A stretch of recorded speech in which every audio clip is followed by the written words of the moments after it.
Salam Patunggilan. Saudara-saudara yang dikasihi Tuhan, saya Pendeta Bram Karismatius, Pendeta GKJW Jemaat Pandaan. Kita akan bersama-sama beribadah pada minggu ini di GKJW Jemaat Pandaan yang terletak di Kabupaten Pasuruan. Jemaat yang dikasihi Tuhan, ibadah kita bertepatan dengan penutupan bulan Kitab Suci. Selamat beribadah.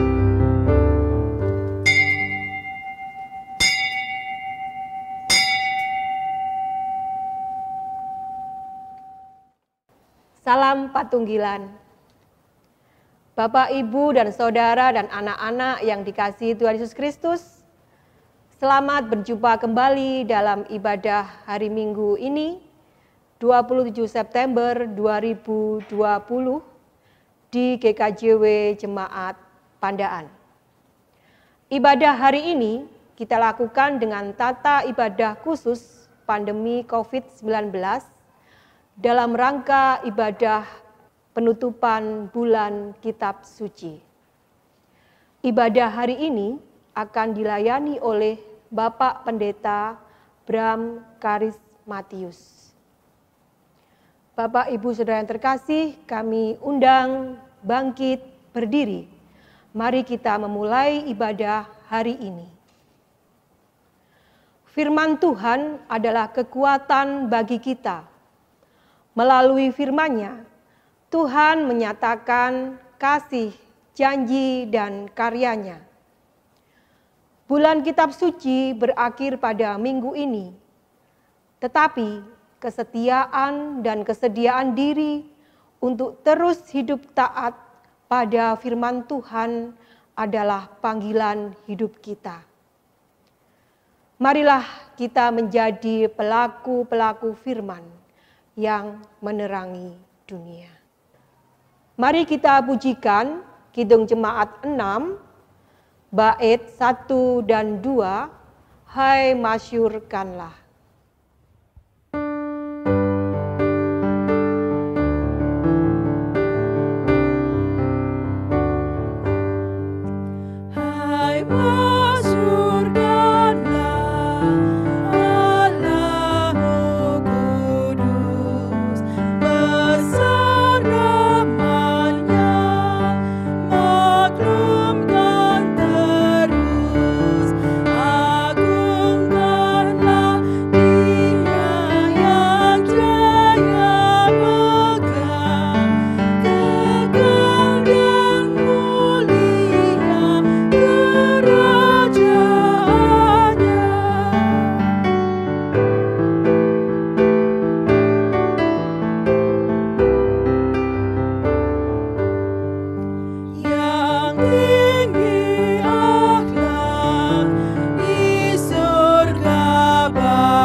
Bapak, Ibu, Saudara, jemaat yang dikasihi Tuhan, marilah kita masuk di dalam ibadah minggu saat ini, dan marilah kita mengambil saat teduh.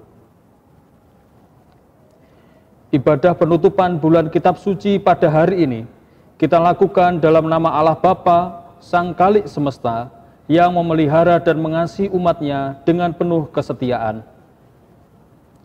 Kasih karunia dan damai sejahtera dari Allah Bapa dan Tuhan Yesus Kristus menyertai saudara-saudara. Amin. Jemaat disilahkan duduk. Bapak, Ibu, jemaat yang dikasihi Tuhan, tema ibadah penutupan bulan Kitab Suci pada saat ini adalah Firman Khalik Semesta. Marilah jemaat yang dikasihi dan mengasihi Tuhan, kita pujikan Kidung Jemaat nomor 150, bait 1 dan 6. Tiap hari bergembira.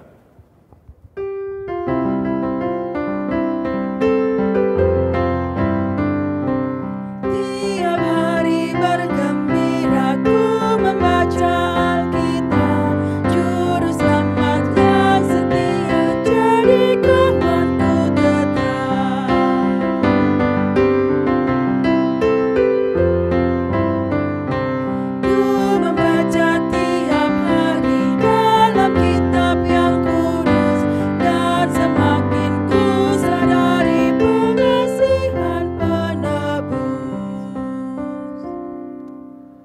Bapak, Ibu, Saudara jemaat yang dikasihi Tuhan, sekarang tiba saatnya bagi kita untuk mengakui akan segala kekurangan dan juga pelanggaran dosa kita di hadapan Tuhan.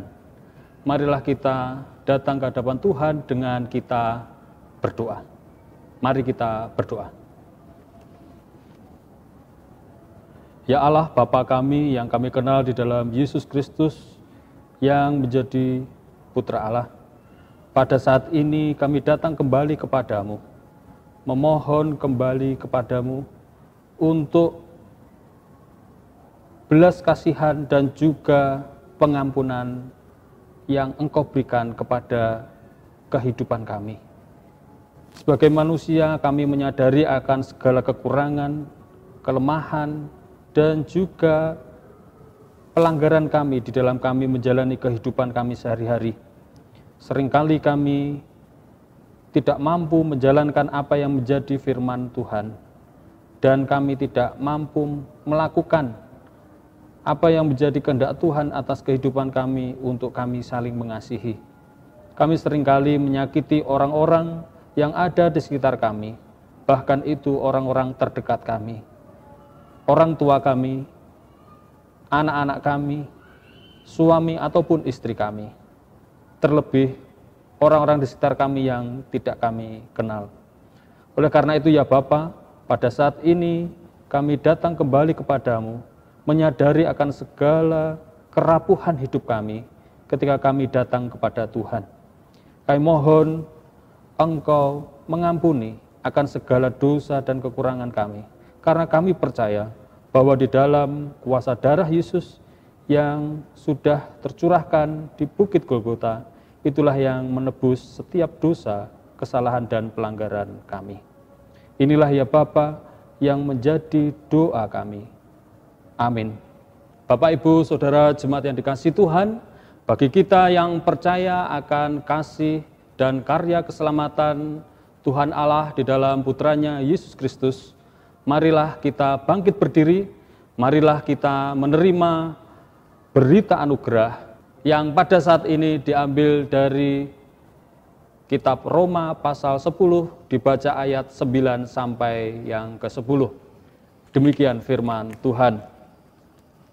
Sebab jika kamu mengaku dengan mulutmu bahwa Yesus adalah Tuhan dan percaya dalam hatimu bahwa Allah telah membangkitkan Dia dari antara orang mati, maka kamu akan diselamatkan. Karena dengan hati orang percaya dan dibenarkan, dan dengan mulut orang mengaku dan diselamatkan. Amin. Jemaat yang dikasihi Tuhan, marilah kita menyambut berita anugerah ini dengan kita bersukacita, menyanyikan pelengkap kidung jemaat nomor 126, bait 1 dan 3 kita pujikan. Hanyalah Yesus Juru Selamat.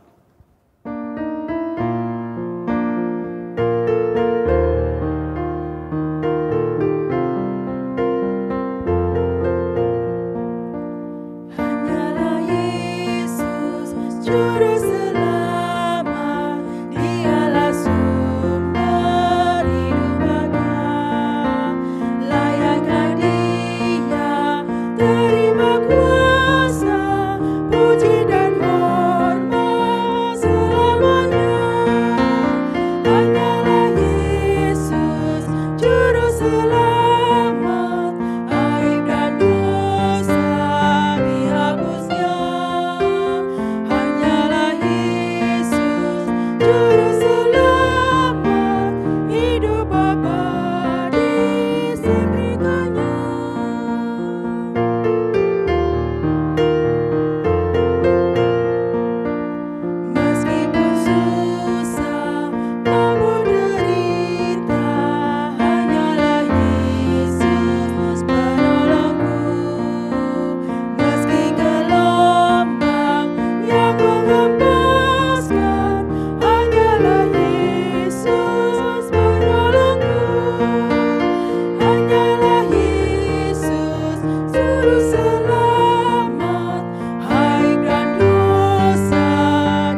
Jemaat disilahkan duduk.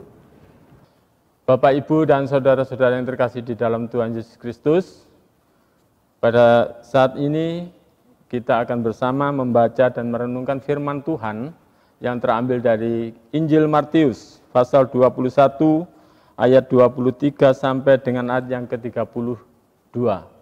Namun sebelum kita bersama membaca dan merenungkan firman Tuhan, mari kita satu di dalam doa. Dengan segala puji dan syukur kami naikkan ke hadirat-Mu ya Bapa, karena berkat dan rahmat-Mu pada saat ini Tuhan sudah menyertai kehidupan kami. Tuhan, pada saat ini kami akan membaca dan merenungkan sebagian daripada firman-Mu. Kiranya berkati dan sertai hati jiwa roh kami ya Tuhan, agar kami mampu memahami setiap rencana dan kehendak Tuhan di dalam kehidupan kami. Khususnya berkati Bapak Pendeta Bram Karismatius yang akan menyampaikan firman-Mu. Biarlah Roh-Mu sendiri yang akan memimpin beliau Tuhan, sehingga firman-Mu boleh menjadi berkat di dalam kehidupan kami. Hanya di dalam nama Tuhan Yesus Kristus kami berdoa. Amin. Bacaan pada hari ini terambil dari Injil Matius pasal 21 ayat 23 sampai dengan yang ke-32, yang demikian bunyi firman Tuhan. Pertanyaan mengenai kuasa Yesus. Lalu Yesus masuk ke bait Allah, dan ketika ia mengajar di situ, datanglah imam-imam kepala serta tua-tua bangsa Yahudi kepadanya dan bertanya, "Dengan kuasa manakah engkau melakukan hal-hal itu? Dan siapakah yang memberikan kuasa itu kepadamu?"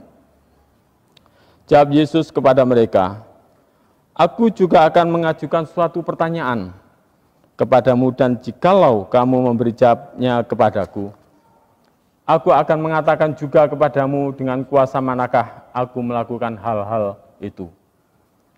Dari manakah baptisan Yohanes? Dari sorga atau dari manusia?" Mereka memperbincangkannya di antara mereka dan berkata, "Jikalau kita katakan dari sorga, ia akan berkata kepada kita, kalau begitu, mengapakah kamu tidak percaya kepadanya? Tetapi jikalau kita katakan dari manusia, kita takut kepada orang banyak, sebab semua orang menganggap Yohanes ini nabi." Lalu mereka menjawab Yesus, "Kami tidak tahu." Dan Yesus pun berkata kepada mereka, "Jika demikian, aku juga tidak mengatakan kepadamu dengan kuasa manakah aku melakukan hal-hal itu. Tetapi apakah pendapatmu tentang ini? Seorang mempunyai 2 anak laki-laki.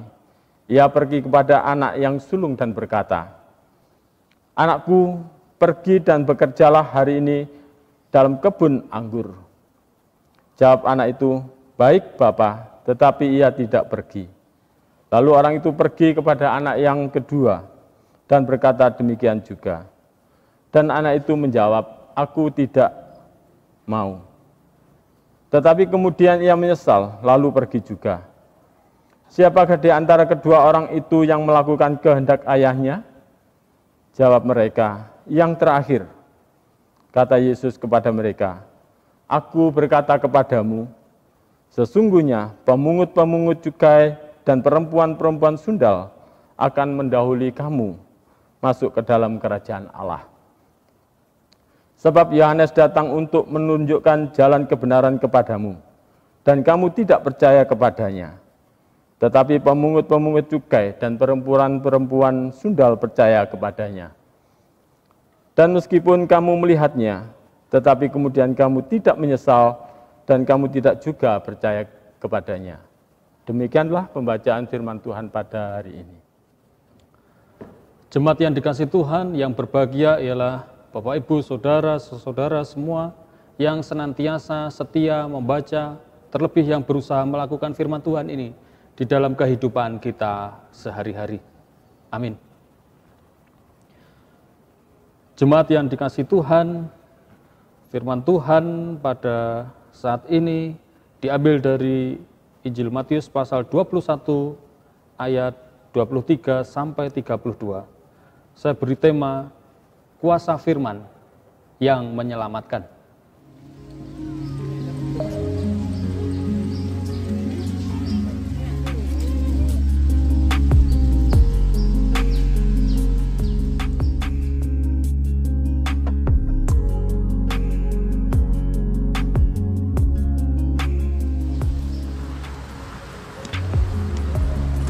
Rek, kok akeh sing foto to mate?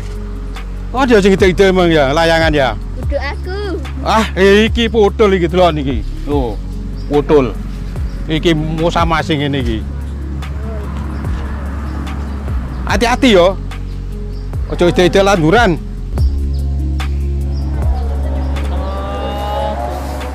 Diapakno mau karo wong rambut putih mau? Aku diarani tomat. Lah iki tomate sapa? Karo. Oh, duduk duweke kae. Ya wis sareng apa kowe? Tak pae wis benange. Udet kabeh. Awas.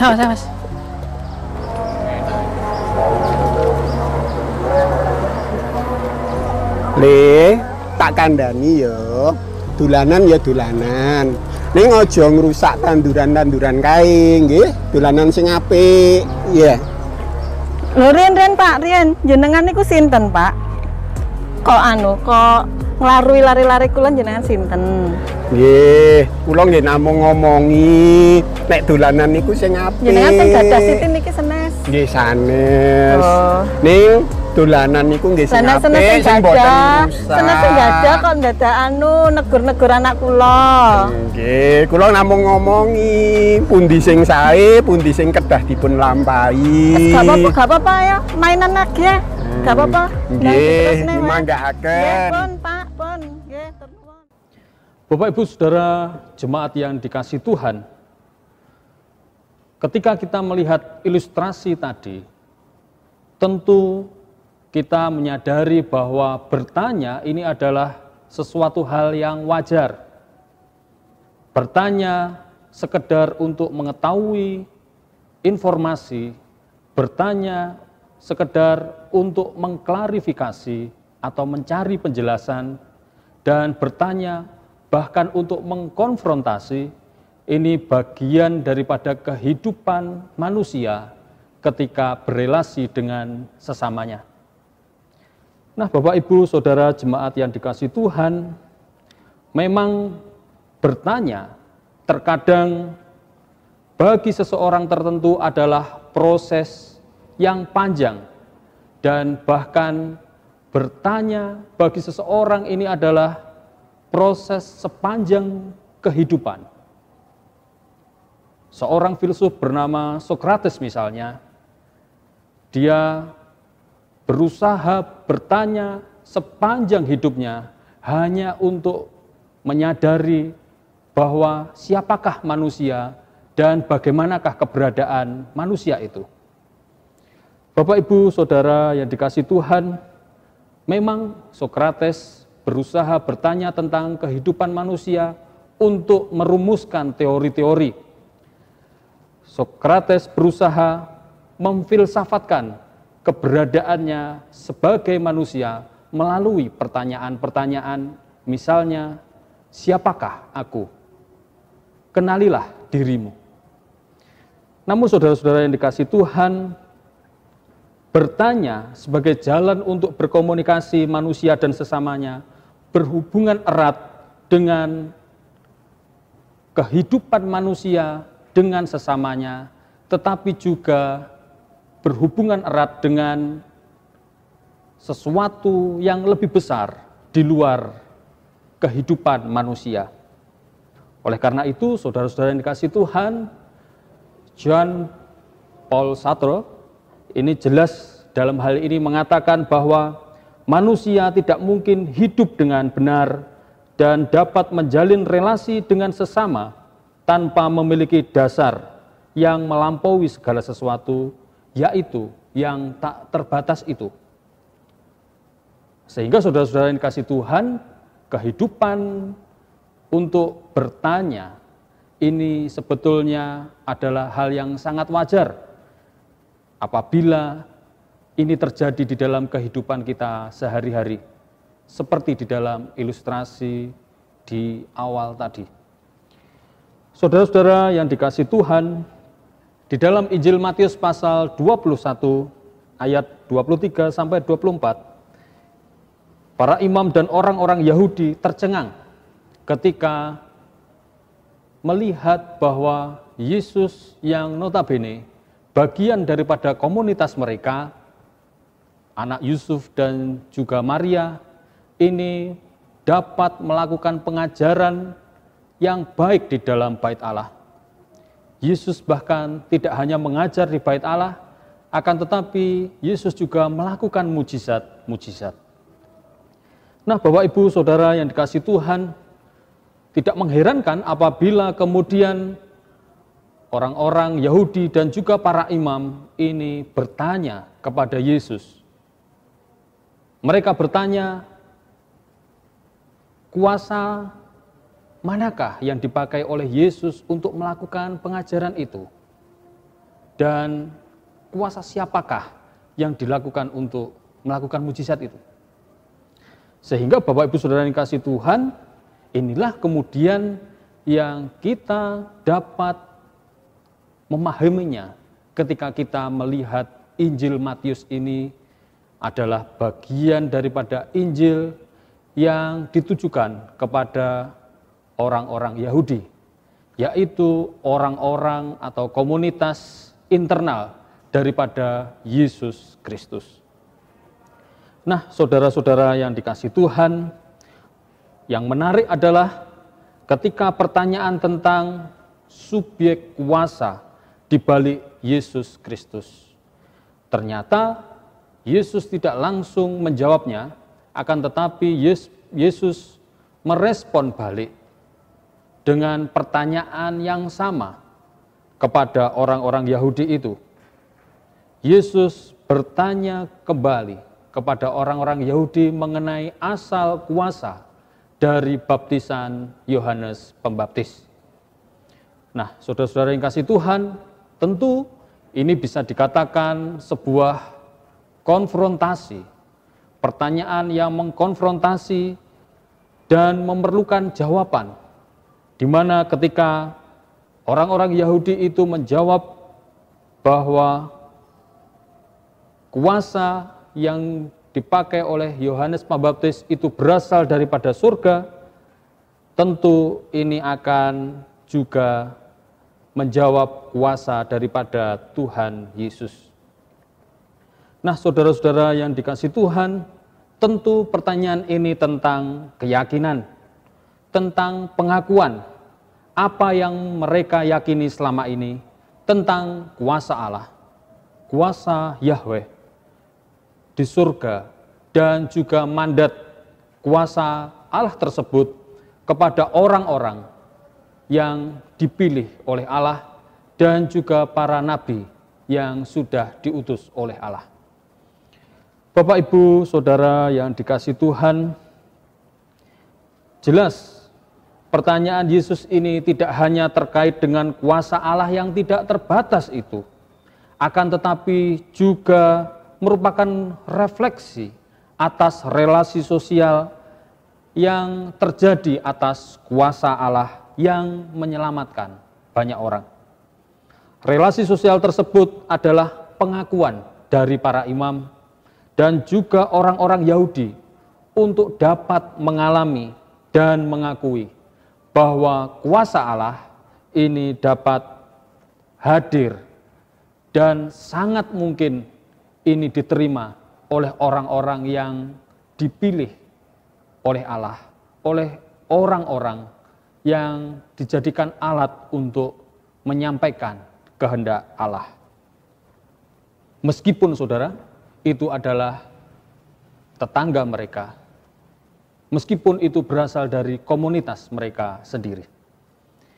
Nah, Bapak Ibu Saudara yang dikasihi Tuhan, apa yang dipilih oleh para imam dan juga orang-orang Yahudi? Ternyata mereka tidak berani menjawab dan mereka tidak bersedia mengakui bahwa kuasa Allah juga hadir di dalam diri Yohanes Pembaptis dan juga Yesus.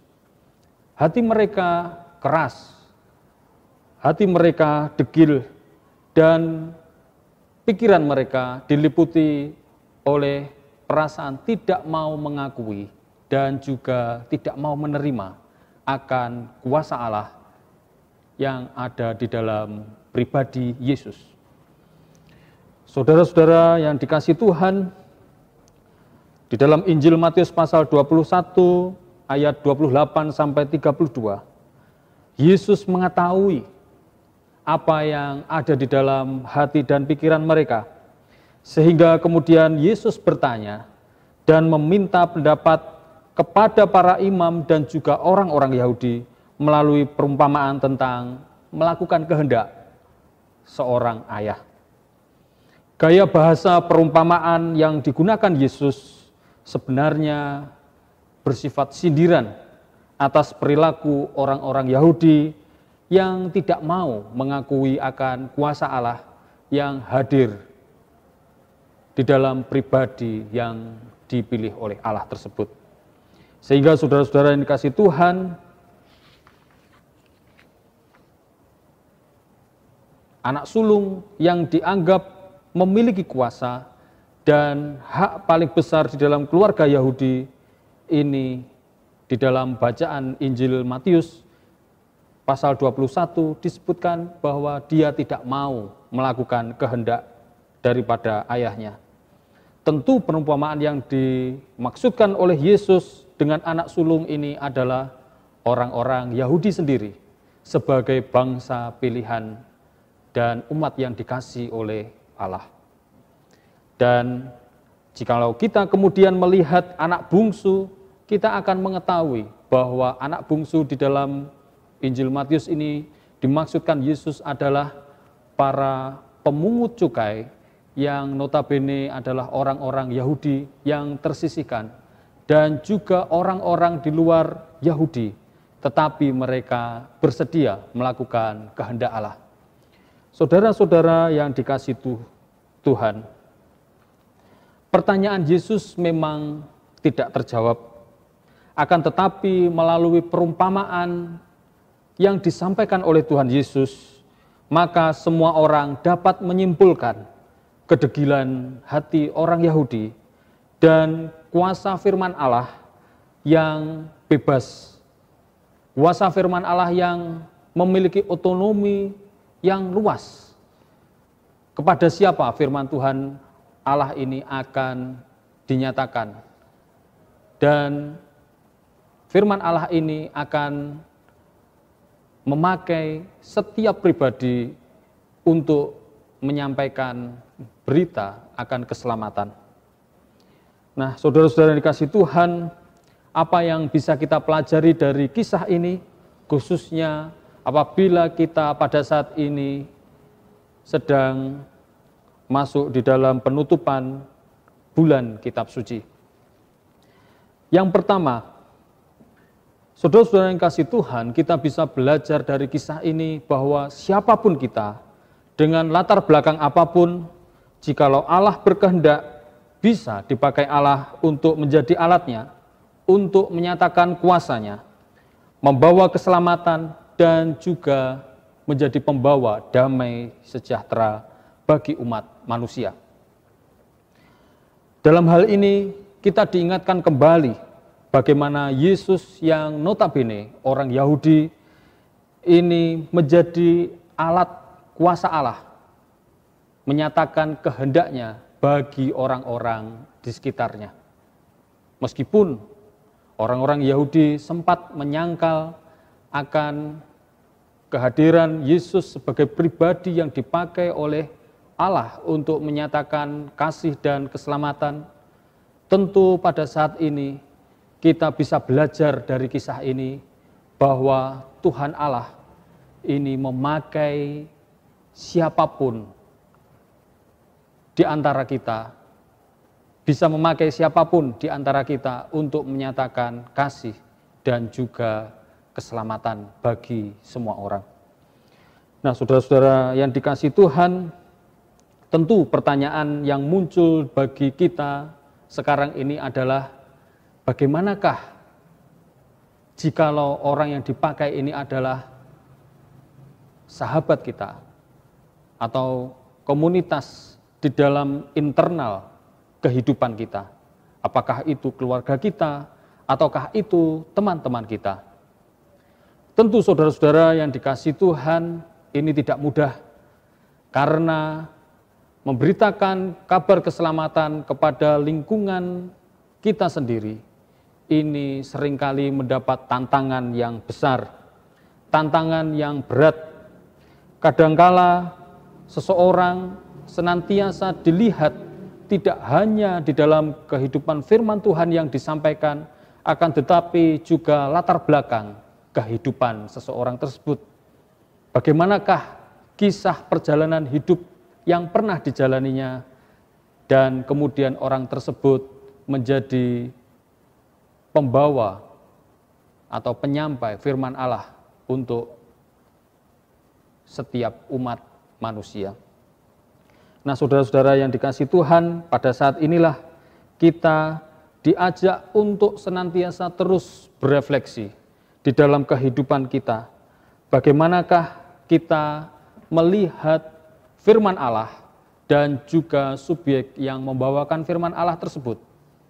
Apakah sosok atau figur pembawa firman Allah itu seringkali menjadi penghalang di dalam kita memahami dan juga menyadari bahwa kuasa Allah bisa terjadi membawa berkat bagi kehidupan kita?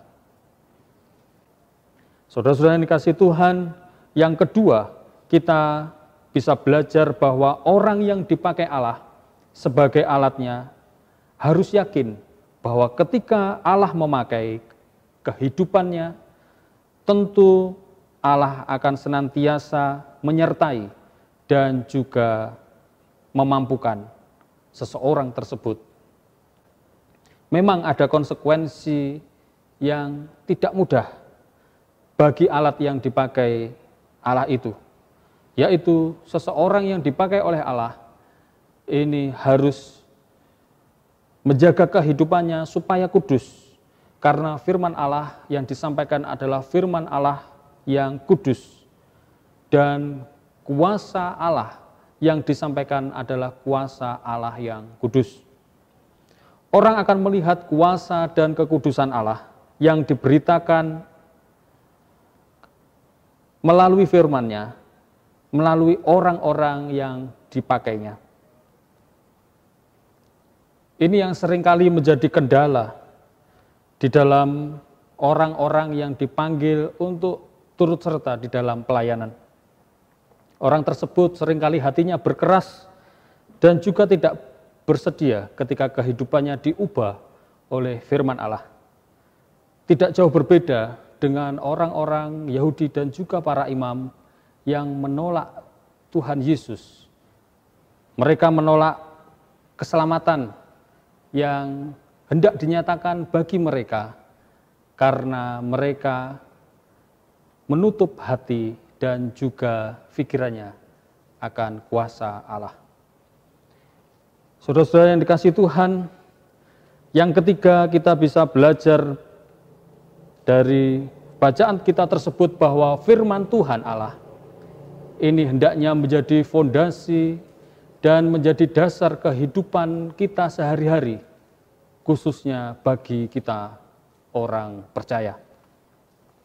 Saudara-saudara yang dikasihi Tuhan, kita menyadari bahwa sekarang ini kita memiliki banyak tantangan, banyak permasalahan di dalam kehidupan.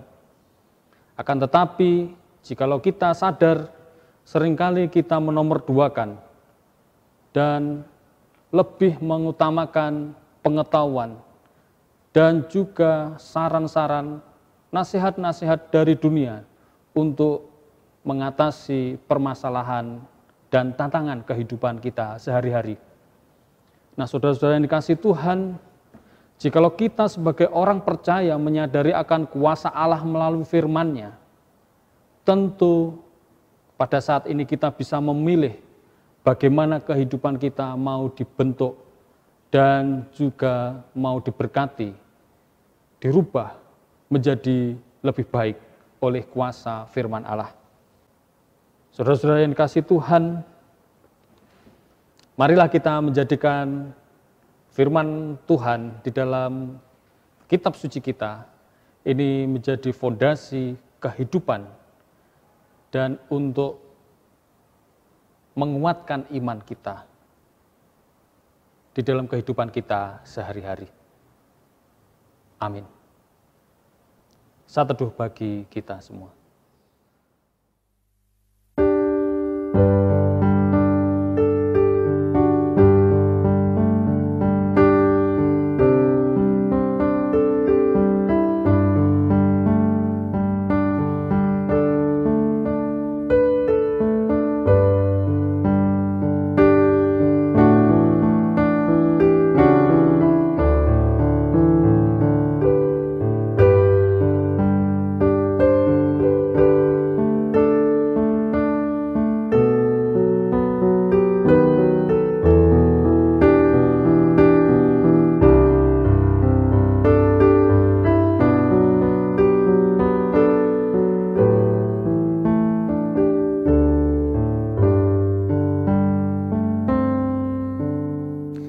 Jemaat yang dikasihi Tuhan, atas firman yang kita terima pada hari ini, mari kita imani dan kita percayai dengan kita mengucapkan pengakuan iman rasuli. Untuk itu, jemaat yang terkasih, kami undang bangkit berdiri. Mari kita ucapkan pengakuan iman rasuli. Pengakuan iman rasuli. Aku percaya kepada Allah Bapa yang Maha Kuasa, Kali langit dan bumi, dan kepada Yesus Kristus, anaknya yang tunggal Tuhan kita, yang dikandung daripada Roh Kudus, lahir dari anak darah Maria, yang menderita di bawah pemerintahan Pontius Pilatus, disalibkan, mati dan dikuburkan, turun ke dalam kerajaan maut. Pada hari yang ketiga, bangkit pula dari antara orang mati, naik ke surga, duduk di sebelah kanan Allah, Bapa yang Maha Kuasa, dan akan datang dari sana untuk menghakimi orang yang hidup dan yang mati. Aku percaya kepada Roh Kudus, gereja yang kudus dan am, persekutuan orang kudus, pengampunan dosa, kebangkitan daging, dan hidup yang kekal. Amin. Jemaat dipersilahkan duduk kembali. Jemaat yang terkasih dalam Yesus Kristus, tiba saatnya kita akan memberikan persembahan syukur kita kepada Tuhan dengan dilandasi dari firman Tuhan dari 2 Korintus pasal 9 ayat yang ke-7. Hendaklah masing-masing memberikan menurut kerelaan hatinya, jangan dengan sedih hati atau karena paksaan, sebab Allah mengasihi orang yang memberi dengan sukacita. Sambil kita mengumpulkan persembahan, marilah kita memuji nama Tuhan dari Kidung Jemaat nomor 287B, Sekarang Beri Syukur.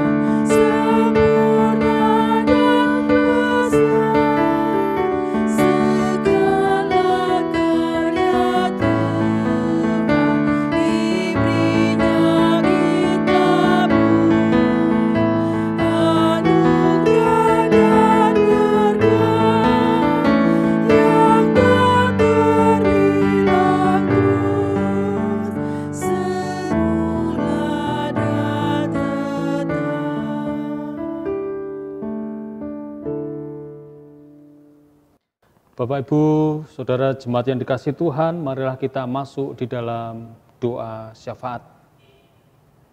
Mari kita berdoa.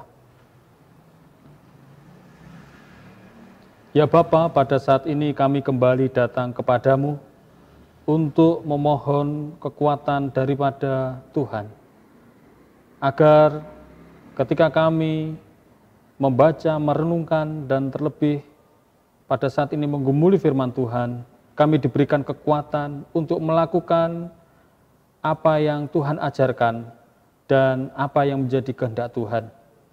Tolonglah kami ya Roh Kudus, karena kami menyadari tanpa pertolongan-Mu kami lemah. Kami juga berdoa agar keluarga-keluarga Kristen, khususnya di GKJW, agar mereka tetap setia kepada firman Tuhan dan mereka terus bertekun di dalam persekutuan dan menjadikan pembacaan kitab suci dan perenungannya menjadi dasar dan fondasi mereka di dalam menjalani kehidupan mereka sehari-hari. Pada saat ini ya Bapa, kami juga memohon Tuhan menerima persembahan yang sudah kami kumpulkan.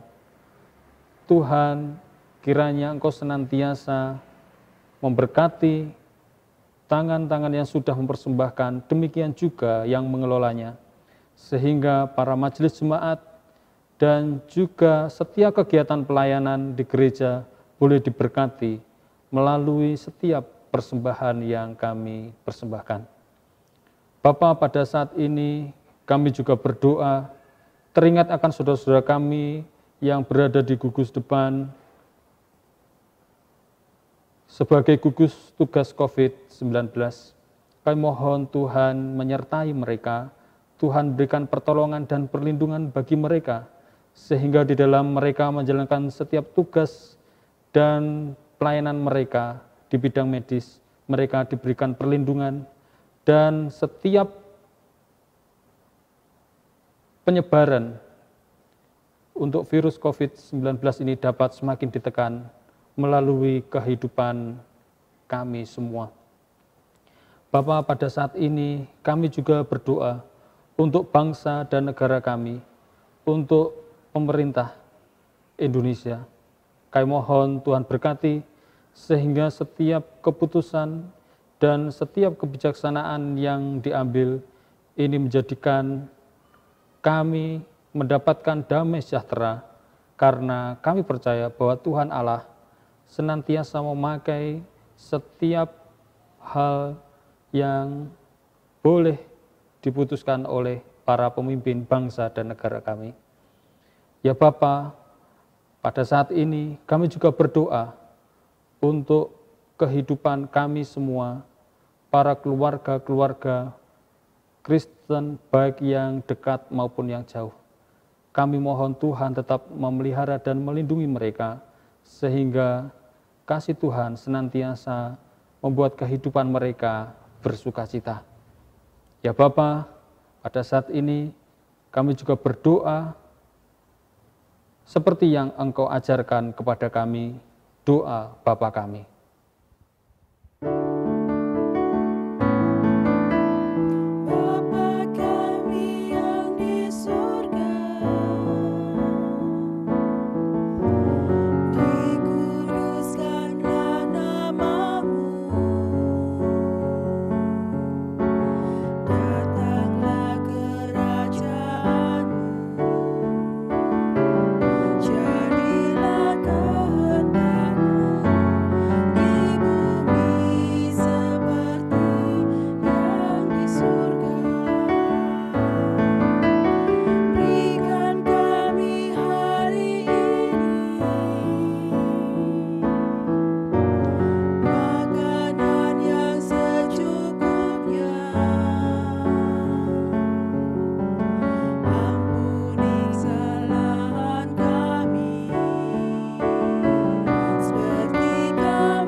Saudara-saudara yang dikasihi Tuhan, marilah kita undur dari ibadah ini dan kita bangkit berdiri. Marilah kita senantiasa kembali mengingat akan firman Tuhan dan melakukannya di dalam kehidupan kita sehari-hari. Kita kembali kepada kehidupan kita dan kita menjaga kebersihan jasmani dan juga rohani kita. Jemaat yang dikasihi Tuhan, marilah kita menyanyikan Kidung Jemaat 425, kita pujikan bait yang pertama, Berkumandang Suara dari Seberang.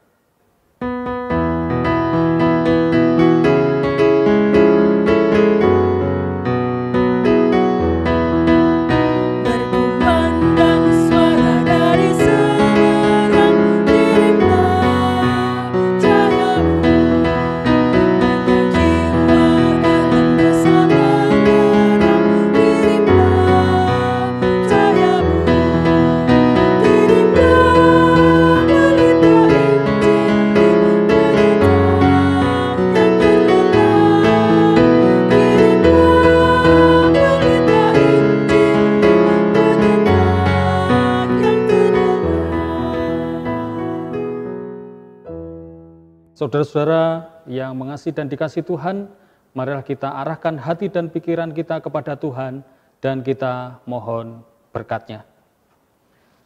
Kasih karunia dan damai sejahtera yang berasal daripada Allah Bapa, Sang Sumber berkat dan kehidupan, kasih dan keselamatan yang sejati daripada Tuhan Yesus Kristus, Allah Sang Putra, kekuatan dan juga pemeliharaan, penghiburan daripada Roh Kudus, senantiasa menyertai saudara-saudara saat ini sampai selamanya. Amin.